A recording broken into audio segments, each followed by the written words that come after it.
तो शपथ समारोह के लिए काफी तैयारियां भी की जा रही हैं। वहीं इस शपथ ग्रहण समारोह में कई देशों के राष्ट्राध्यक्ष भी मौजूद रहेंगे।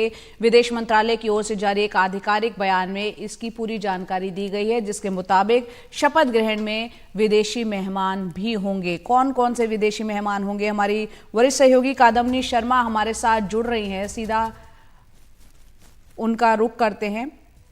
जी कादम्बनी, बताएं, काफी जोर शोर से तैयारियां चल रही हैं। तीसरी बार प्रधानमंत्री के तौर पर शपथ लेने जा रहे हैं नरेंद्र मोदी। कौन कौन देशों के राष्ट्राध्यक्ष या प्रमुख इस मौके पर, खास मौके पर होंगे?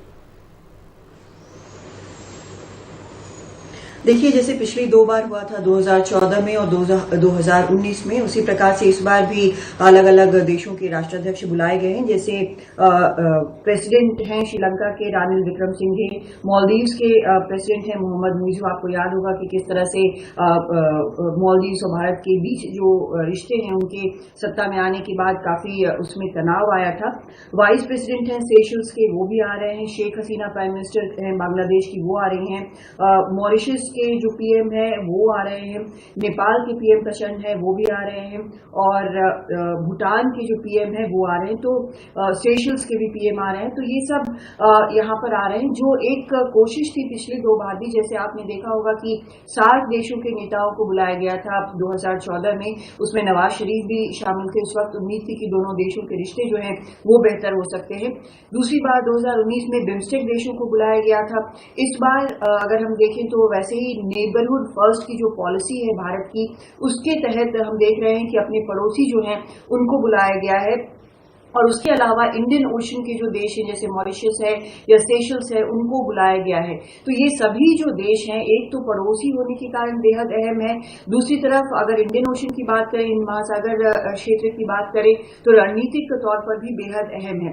इससे न सिर्फ भारत की जो पॉलिसी है नेबरहुड फर्स्ट और सागर विजन जो कहा जाता है, कूटनीतिक जो एक पार्लांस उसको दिया गया है, तो ये दोनों चीजें भी इसमें साफ नजर आती हैं। कोशिश है कि पड़ोस में भी रिश्ते बेहतर हों और जो इंडियन ओशन में जो रिश्ते हैं वो भी बेहतर हों और स्थिरता एक पूरे क्षेत्र में आए। हालांकि जो दिख रहा है यहाँ पर, जो आधिकारिक बयान से दिख रहा है कि 2 देश इसमें नहीं है, चीन नहीं है और पाकिस्तान नहीं है। लेकिन दोनों से इस वक्त रिश्ते किस प्रकार के हैं हम सबको पता है। कूटनीतिक तौर पर अगर देखें तो पाकिस्तान से रिश्ते बिल्कुल ठंडे बस्ते में हैं। 2020 में जो झड़प हुई थी चीन की सेना से, उसके बाद चीन के साथ भी रिश्ते सामान्य नहीं है। तो ये दोनों देश इसमें नजर नहीं आ रहे हैं। लेकिन जो एक परंपरा बनी है उसके बाद से हम देख रहे हैं कि यहाँ पर बाकी देशों के नेता यहाँ पर मौजूद हैं, वो आएंगे। उसके बाद शपथ ग्रहण समारोह होगा, उसमें वो हिस्सा लेंगे। उसके बाद राष्ट्रपति मुर्मू जो हैं वो एक डिनर बैंक्वेट करेंगी, उसमें भी ये सभी नेता मौजूद रहेंगे। कुछ के साथ बायलैटरल्स भी यहाँ पर पीएम के साथ होंगी और ये बेहद अहम ये दौरा माना जा रहा है, खासकर मोहम्मद मुइज़ का यहाँ पर दिल्ली आना। ये भी आपने एक खास जानकारी दी कि इस मौके पर बायलैटरल्स भी हो सकते हैं, बातचीत भी हो सकते हैं हमारे तमाम पड़ोसी मुल्क, अगर पाकिस्तान और चीन को छोड़ दिया जाए, क्योंकि उनके साथ जो रिश्ते चल रहे हैं उससे सभी वाकिफ हैं। उनको छोड़ के बाकी प्रमुख राष्ट्राध्यक्ष जो पहुंचेंगे। बहुत बहुत शुक्रिया तमाम जानकारी देने के लिए। कादम्बनी बता रही थी कि कौन कौन से देशों के राष्ट्राध्यक्ष इस खास मौके पर होंगे कल जब ये शपथ ग्रहण समारोह होगा।